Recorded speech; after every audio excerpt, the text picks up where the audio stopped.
La cultura andalusina és una cultura que valora molt l'aigua, no només com a un recurs econòmic per a l'agricultura o per l'espai domèstic o per l'àmbit de l'urbanisme, sinó que també per ells té un valor simbòlic com a símbol de vida i de purificació. L'exposició el que fa és explicar el circuit de l'aigua a través dels objectes de les nostres col·leccions, és a dir, des que s'obté fins que s'utilitza. Per exemple, des que recollim l'aigua de les teulades, des que traiem l'aigua del pou amb els poals, quan portem l'aigua de la font del poble en un càntir, tot això és la part de recaptació. Després és molt important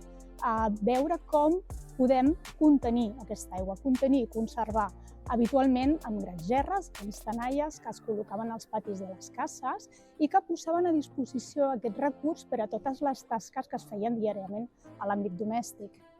Per exemple, a la cuina tenim un gran recipient, un gran gibrell on podem rentar les verdures, podem rentar els plats o una olla on podem cuinar un brou. Molt important també és l'àmbit de la higiene, tant de la higiene personal, tenim remans, tenim palanganes, tenim piques, o la higiene de la llar, els cubells, les rentadores, els cossis bugaders.